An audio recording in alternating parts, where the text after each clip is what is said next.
رضا احمدی، تنظیم رابی الاوردی.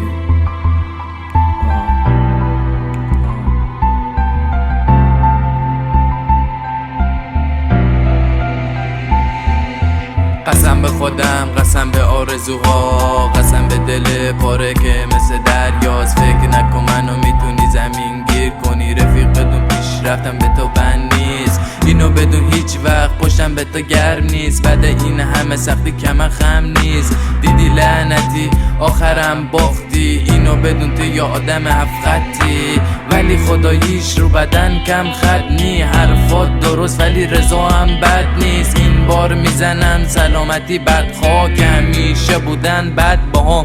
دلیل پیشرفتم هم همیناست. این بار میرم حتی اگه زمین دهن کنه باز. میگم واسه پیشرفت باید سفر کرد، نه که نشست چمدون رو بغل کرد. قسم به خودم، قسم به آرزوها، قسم به خودم، قسم به آرزوها، قسم به دل پاره که مثل دریاست، قسم به دل پاره که مثل دریاست. فکر نکن میتونی منو زمین گیر کنی، فکر نکن میتونی منو زمین گیر کنی. رفیق بدون پیشرفتم به تو بند نیست، رفیق بدون پیشرفتم به تو بند نیست. دیگه رفاقت طعم قدیمو نداره. الان رفیقای قدیم همه رقبای منه، رقبایی که تو نامردی همه مدلن. اونا میخوان جلو پیشرفت کمر خم کنم، همه تو کف اینن رضا پس رفت کنه. ولی بی خبر از این رضا خداشو داره، همون که تو ناامیدی دل گرمش بود. تو هم وقتی ناامیدی دل به من گرم کن. ولی خداییش من از روزگار خستم، از رفیقای پس به ظاهر مردن. رفیقام پشتم همه ادعا، بذار ببینم کیا هستن باهام.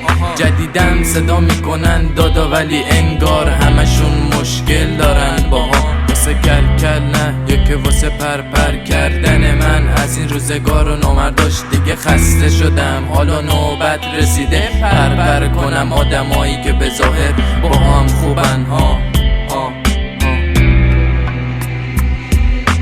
قسم به خودم، قسم به آرزوها، قسم به خودم، قسم به آرزوها، قسم به دل پاره که مثل دریاست، قسم به دل پاره که مثل دریاست. فکر نکن منو میتونی زمین گیر کنی، فکر نکن منو میتونی زمین گیر کنی. رفیق بدون پیشرفتم به تو بند نیست، رفیق بدون پیشرفتم به تو بند نیست. دیگه رفاقت طعم قدیمو نداره، دیگه رفاقت طعم قدیمو نداره.